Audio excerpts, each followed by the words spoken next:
अतनूर परिसरात अज्ञात व्यक्तीने वृद्ध महिलेचे सोने पळविले. पोलिसांकडून तपास सुरू.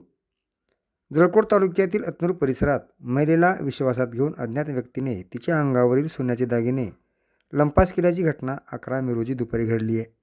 या प्रकारामुळे परिसरात एकच खळबळ उडाली असून नागरिकांमध्ये भीतीचे वातावरण निर्माण झाले आहे.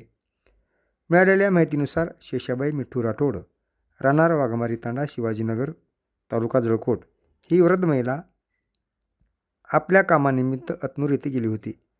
अतनूर येथील काम आटोपून ती घराकडे येण्यासाठी अतनूर येथे थांबले असताना अज्ञात व्यक्तीने त्यांना गोड बोलून तिच्याशी संवाद साधत तुम्हाला तुमच्या घरी सोडतो म्हणून दुचाकीवर बसून अतनूरपासून काही अंतरावर दुचाकी थांबवून वृद्ध महिलेला विविध कारणे सांगून महिलेला विश्वासात घेत तिच्या अंगावरील सोन्याचे 22 ग्रॅमचे दागिने काढून घेतले.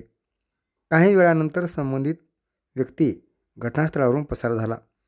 फसवणूक झाल्याचे लक्षात येताच वृद्ध महिलेने सर्व घडलेली घटना तांड्यातील नागरिकांना सांगितली. या प्रकरणी पोलिसांनी माहिती देण्यात आली असून पोलिसांनी घटनास्थळी भेट देत पंचनामा केला आहे.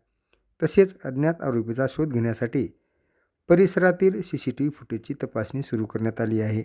दरम्यान अशा प्रकारच्या घटनांमध्ये वाढ होत असल्याने नागरिकांनी अनोळखी व्यक्तीवर सहज विश्वास ठेवू नये, तसेच मौल्यवान दागिन्याबाबत सतर्क राहावे असे आवाहन पोलीस प्रशासनाकडून करण्यात आले आहे.